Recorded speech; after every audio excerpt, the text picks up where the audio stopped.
actually not only a hero, saves some guy at the beach, but he's also helping get up home. This is ridiculous.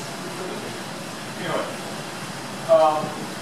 this is another program that we're involved in now, where we're having youth offenders come out and eradicate. There's a home that they recently did. It's close by. And instead of doing time, we'll have them come out here and work off their labor. You know, it's a good way to teach them a lesson, plus it also helps you how they get it. So we got that program going on now. Prostitution, big problem. How many of you would agree? I've heard a couple of people say it's not that big of a problem. Everybody generally believes it's a problem. Because I think it stigmatizes the city. It makes us look like lawlessness, disorder. These girls, everyone can look at it and say, you know you're a prostitute. You just tell them. So get out of town, you know. But I don't know how they do what they do, but I do know why. For the most part, it's great. It's tied into the narcotics, their addictions, and some have mental issues. Some just decide they want to get involved in that lifestyle. But for the most part, it's tied into addiction and narcotics. So we have to be very efficient and effective in order to get these girls. What happens is they have what they call a law enforcement test. And Ms. Johnson talked a little bit about what he had to go through to try to arrest one of these girls. It's kind of challenging because the girls do this law enforcement test and they make us, they know we're undercover capacity in an unmarked car and we look like scumbags ourselves. They'll know that if we have to either touch them or expose ourselves, or if we don't do that, chances are we're cops. It's a law enforcement test. And we really won't go to that end. I mean, we'll be pretty creative, but we won't go all the way to that end. And so there lies the problem for us. It's challenging because we have to be very creative. So when these guys go this morning, sometimes they'll ride us on a bicycle, sometimes they go like in a wheelchair. I mean, they'll do whatever they have to do. I don't want to give away all our trade secrets. But we'll have to do what we have to do to stay on top of them. As a result, we've been able, just in the last couple months, to make 37 arrests of those people. And that's just a tip. Where are the Johns? The Johns like that 100. Put them up there. Billboards, flashing billboards. I-95. We thought about doing that. The problem is, Facebook. Essentially opens Did you it say up. Facebook? Here's what you guys look. Here's what you guys. That's brilliant. You can do whatever you want with Facebook and that kind of stuff. We as a law enforcement agency can't go out to the same people that have not been convicted of a crime. If we go out in public, we start showing up. There's been lawsuits on this stuff before. Okay, wait, but I'm confused with what you're saying. So you're saying that if John is arrested, you're not convicted of crime? Not yet. Not yet. We'll do the whole process. And so if we go out there and start recruiting it, proactively put people's faces out there saying, this person was arrested, it could be a defamatory action. And we don't want to open ourselves up that much. We're not going to get involved in that stuff. I think West Palm might have lost the case already on that level. So we're not going to actually get involved. If you know the names of the booking bloggers, faces, and stuff like that, we'll see what they're arrested for. Because so you're saying I'm not advocating anything. I'm just saying the public can do this general public information. so I can make a Facebook page. We're not going to do that. We're not going to do that at all. And what's happening now, Chris? These guys are starting to challenge these cases. They're starting to challenge because they just changed the state law where it costs them more money. It's $5,000 for you to fix it the first time. So before, where they would say, I'm guilty, I'm going to this PIPE program, teach them, hey, this is what happens, these are why these girls are out here. Don't do it again and try not to have them come back. But now, now they're scared, they don't want to spend that money, so now they're taking them to court and it's even delaying the system more. That's called a backlog. So it's everything they're challenging is making our job even harder. Yeah, briefly talk about how hard it is to get convicted. If the audible isn't just right, we have to have audio and video for everything we do. So if it's not 100% crystal clear, like HD, we're having issues. it is the terminology that we know what, I don't want to say the word, but we know what connotation a certain word has. And we know and understand that to mean a certain sexual act, but then that gets debated in the court. And sometimes we lose it because it's not the same meaning for everybody. How are you an expert at it? Yeah, how are you an expert at what that And is? Captain Silva's a little shy, I'm not. One thing that they do is they get in the car and they take their top off and they say, touch my boob. If the officer does not touch the move, they say, I'm sorry, you get out of the car. So things like that, and the officer legally cannot touch the move. So they know how to play the game. So that's what's happening. I don't want to belabor this issue, but just understand it's not easy. It's not easy to get these girls. It's not. They've gotten so savvy. So we have to try to stay a little more savvy and get on top. Stay away from that. Continue to outsmart them. So, yes, sir. I have the 37 female arrests. Yes. Is that 37 different individuals, Yeah. or is that some of the same girls that are up and 37. down? 37 individuals. And guys. There's separate. I got it. Guys who. Oh, you mean the guy with the slippers and the bad wig? He's hard to get. Wow. You got him. Oh, funny, Jay, do you have his phone number? Very hard to get. It's one out of 20 times we have to get it. All right, so let's talk about some things with time trends. Let's just start with the premise that I understand that Lake Worth is currently, even now, one of the top-rated cities in terms of crime. There are crime issues in this town, and I don't by any stretch try to say, hey, look, the measure of a good law enforcement agency is whether crime is up or crime is down. Crime happens for a number of reasons. I think it was Aristotle who said poverty is the parent of crime and revolution.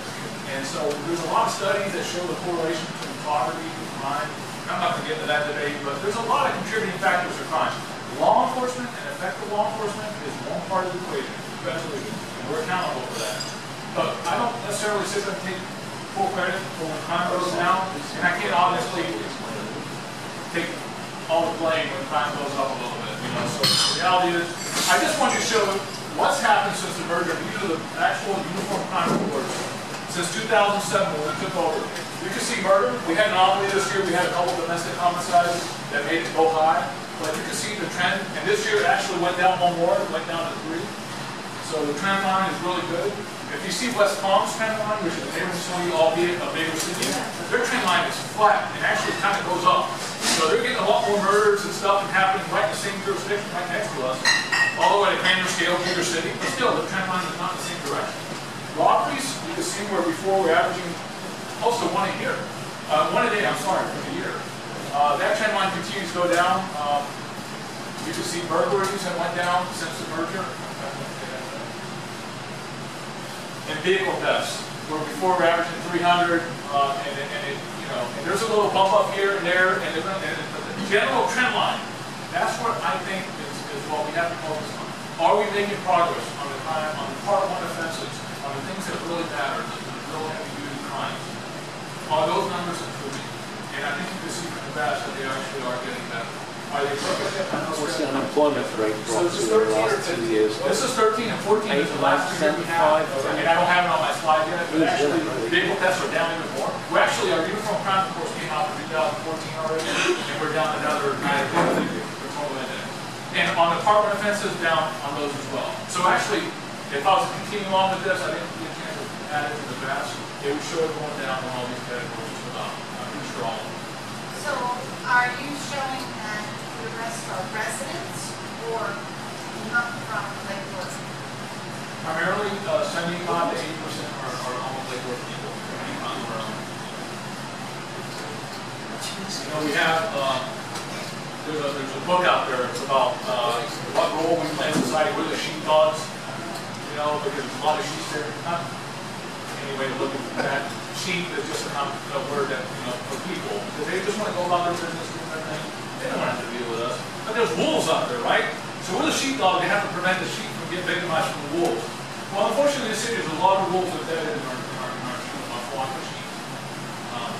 And that's the kind of role we go out there with every day. We try to figure out how we're going to be the best sheepdog we can be and prevent the sheep from getting victimized from these kind of wolves. But honestly, I don't think you guys, and that story goes on that the sheep don't like to see the wolves, the sheepdogs either, because we don't like the wolves. You know, stuff like that. Nobody wants to deal with cops. Nobody would have to see us if they didn't know. So the message is, come to Lake Worth, less murder than come at us. We're like Dennis. Nobody really wants to see us. They just have to see us, but that's the way it kind of works. So, I'll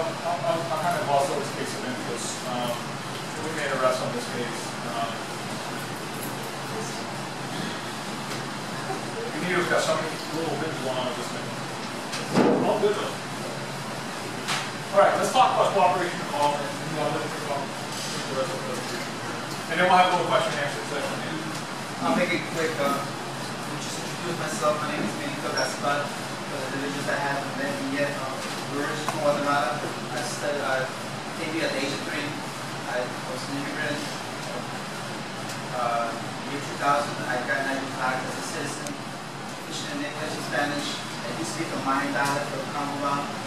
So I'm okay. I can handle all angles.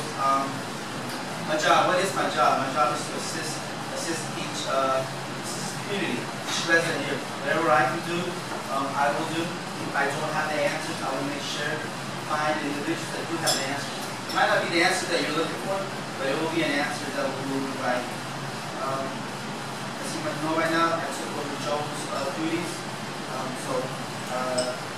On top of what Joel did, I also work a lot with our community policing unit. I am the program coordinator for all of the programs that the unit does. My job is to put it in the paper on the screen and present it to you in a way that's easily understood. And to get all the law enforcement terminology that way so that anyone can understand it. So, what's today's function? Tonight's function is about cooperation and involvement.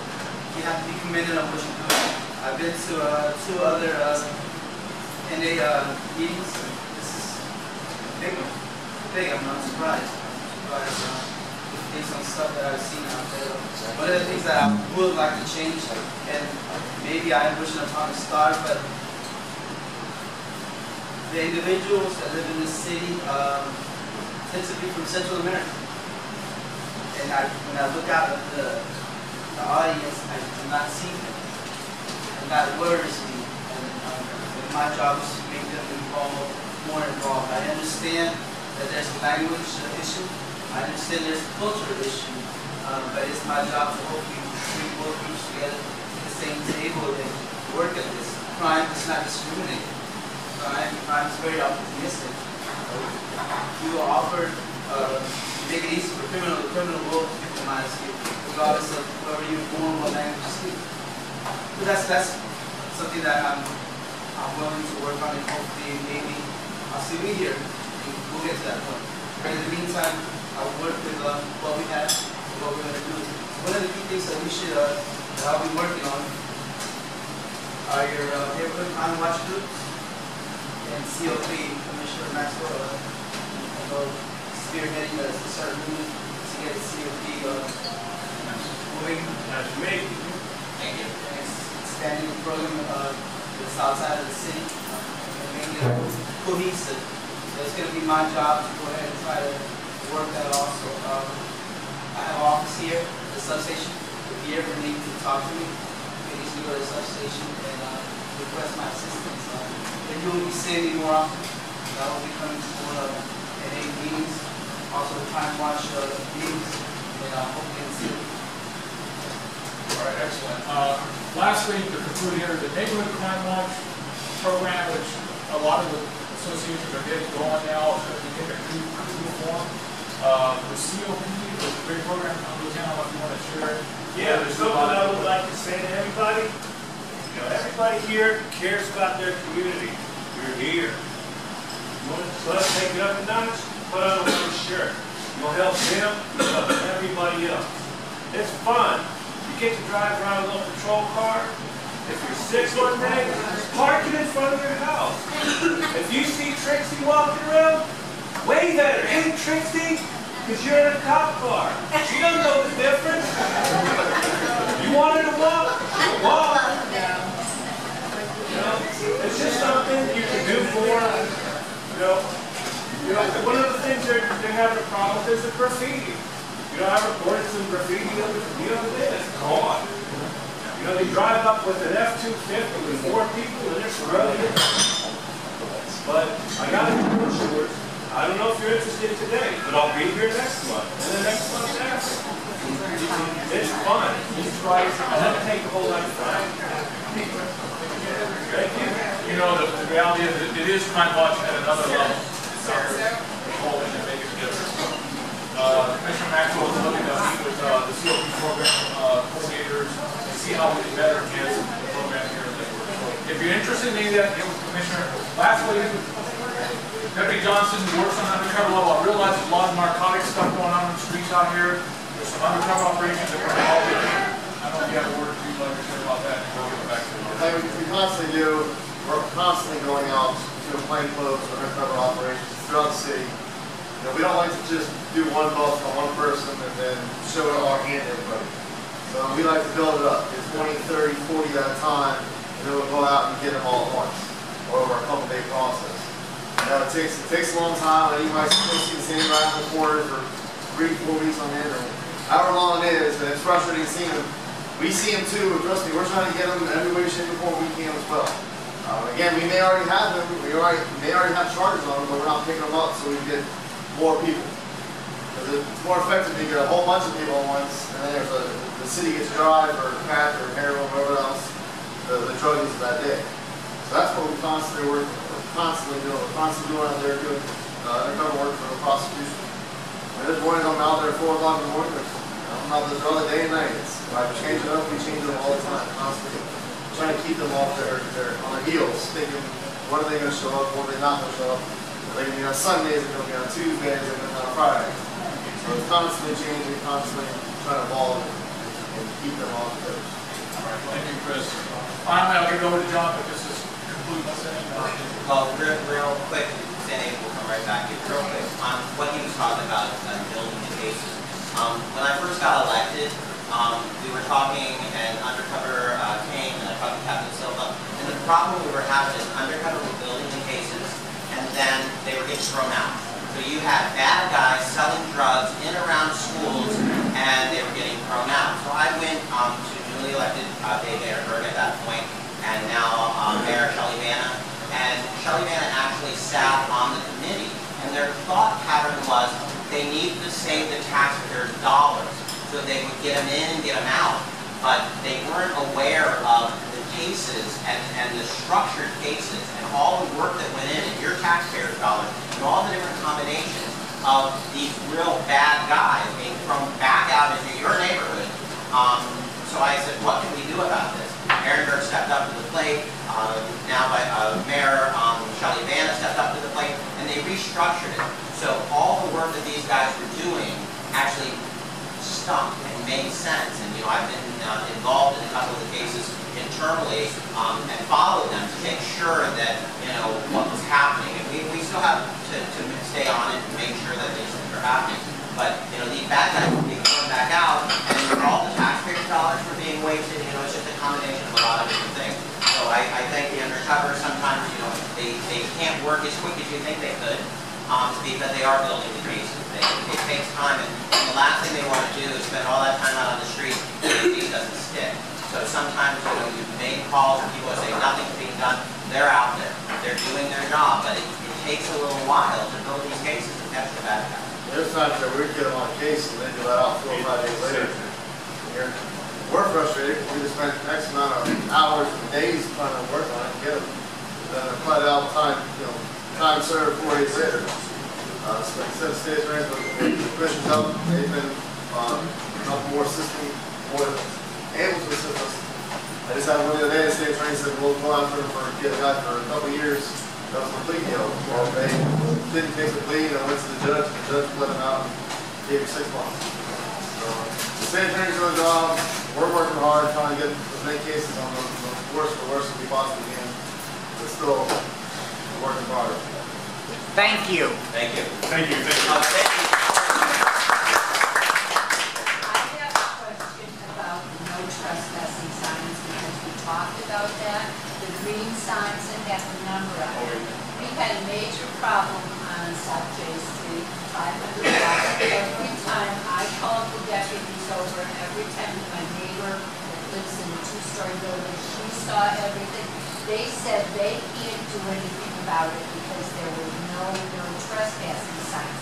They caught Sam the hooker in there, they caught another hooker in there, and guys were running out of the house. Now they did go on the property, but they said they couldn't arrest anybody or do anything because there were no trespassing signs. So Betty Rush, who was the lawyer for this, she went and got the signs, right? Okay, that's done. My neighbor with a 2-story apartment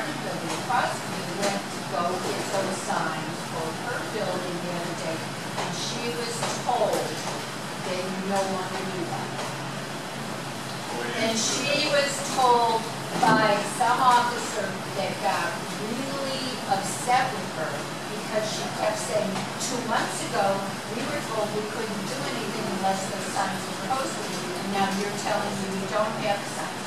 He said to her, I can get his name, he said, listen to me, you do not do those signs anymore. So you tell me, do they do those signs or do they not? We don't fund the sign. You took over the program, so how does it go? As far as the signs go, we use, like the capital, we go buy the signs for the residents. Pay for the signs, yes, and you But put you open a it in. page number. Yeah, but no OEM system is alive and well, that's exactly what we all But you operate. put, right, and you fill out a thing and you get it, and you pay for the I don't know, signs, told you right? why. And the guy was really nasty to her about it, and said, I'm you actually don't an do individual, that I'm in charge anymore. of that program. So everything. If you can refer, let's try to get one to Benito, and I apologize for the other dollars. But Sandy, where did they go? Did they go here? You don't go here, it's downtown West Palm. No, she went to, well, how it worked with Betty, I think, she's not here, so I can't tell her. She called Joel, she went to Joel and filled out the paperwork and all of that, and then she paid for him, and then she had him up. But Daniel was told that they no longer do that, and she was saying to whoever told her that, I can get her name, how could you say that? Because 2 months ago, you wouldn't do anything about the people that were on the property because there were no signs. So I'm gonna cut this short. Captain Silk's gonna stick around. Our new Joel is going to be here next month, and Joel, I have his on he's been charged with figuring out exactly what the details are to see if that's changed. Okay. Because I know that a lot of people want to listen about separate homes, beach development, the hotel, and that sort of stuff. So I turned it over to Andy Amoroso, the unit. Okay. I can talk all night, but let's take questions if anybody specifically, I heard ICN. What was your question? I don't have a question, I'm fine. I think there's a lot of those laws for no reason. Okay. Any other questions? And then I can jump around. Specific question. What is the next time it's going to come up in the commission? It will not come up at the commission unless the commission decides to move forward with something. Just to go back a little bit, because I've heard people say, oh, I don't know what they're talking about. The ITN is what we call a RFP. An RFP is apples to apples. If I want you to mow my yard, the city has to go out with an RFP. They can't just hire you to mow my yard. RFP is apple to apple. ITN is not. We had a lot of people coming to the city and saying, we'd like to do something at the beach. We put out an ITN to hear everything that somebody might want to do at the beach. That's all we were doing, listening to ideas or thoughts of something that might be done at the beach. In my opinion, and I'm not speaking for the commission, I'm speaking truly in my opinion, the beach is beautiful. Everybody can agree the beach is beautiful. It does not pay for itself. I have inherited a flawed business plan. We still have 5,000 square feet of retail space that is not rentable, and there's multiple reasons why it may or may not have been rented. We don't have a CO at the beach. A CO is when you finalize everything and you finish it. We don't have a CO at the beach because the ballroom floods, the doors have rusted, the elevators rusted. You know, we have issues with the contractors and the architects. So right now they're looking at, our city manager is actually talking to them and negotiating to try to figure out how to fix some of those things. Yes? So I heard that said at the last meeting, Zach, and do we have COs for all the individual tenants? Yes, the CO, and somebody says, well, how can the individual tenants be CO? Because they're actually doing individual business in their build-outs in their businesses, so they can have their own COs. But the building, we should not have a CO on it because it floods. If you go up there on rainy nights, which we get a lot of rainy nights, I've been up there, and obviously you've been up there too. The main staircase in the middle is like a waterfall. You know, that should not happen. But I was not a commissioner at that time. I did not make those decisions. We're just now trying to fix some of those problems. So that's all, you know, you probably saw some red signs around town. You know, people ran around, the sky is falling, the sky is falling. The sky is not falling. You know, I'm the native Floridian. I was born and raised on these beaches. The last thing I want to do is overdevelop any beach. I want to fix the problem. We need to stop the bleeding. You as a taxpayer are paying for this. You know, whether somebody tells you whether you're not or yes, in essence, you're paying for the lost revenue at the beach. We have a pool that was never put in the original process. The pool was never included. When I was elected, we were getting ready to have a nice, beautiful building. We were going to do groundbreaking on a nice, beautiful building, and the pool wasn't included. I asked for a coat of paint and the landscape on the new building because I said, you can't open this beautiful building and have this sitting next to it. And why it wasn't included, I'm not quite sure. There's been a lot of thought on that. You know, they were trying to stay within a $6 million budget, but at some point, you know, you have to fix the problems you can't cut. And now we're seeing what has happened because they actually cut in cost. Yes. And so there seem to be some good ideas on the table, and staff made, you know, the suggestion to move forward with this big study, big question tossed out around the workshop. What has But there, you know, obviously hasn't been any vote on anything, any study, anything. So what is the Where we next? are now is tomorrow night, Tuesday, the mayor has directed from the workshop that because I'm the representation on the ITN for the commission, I will bring it up at the meeting, because it has to be done at a general meeting, and we will get direction from the commission and the mayor to either move forward with the ITN recommendation. The ITN recommendation, there were actually 3 proposals on the table. One was the Wave House. The Wave House backed out earlier in the game. One of the problems I had with Wave House, beautiful waves, lots of entertainment, but it was like a spring break every night. I was more concerned for the tenants that already existed. We asked them to downsize it a little bit, and they backed out. So now on the table, the next steps, we had Hudson Holdings with some development, some changing of pools, some other things. It's all on the city's website if you'd like to see that. We have tabled that. It was not a recommendation from, excuse me? No, we don't like the idea of that. Okay, the ITN did not recommend that because there were studies that we felt needed to be done. One of the big issues we have right now is parking. In my opinion, there is not enough parking at the beach. If you go up there, there is not enough parking. During spring break, our officers had to park at A1A and walk up. If you cannot get officers and emergency vehicles up there, there's a problem. So at some point, I think we need to add parking. That was one of the options that Hudson Holdings had. But I personally felt, and the ITN committee felt, that it may not be enough.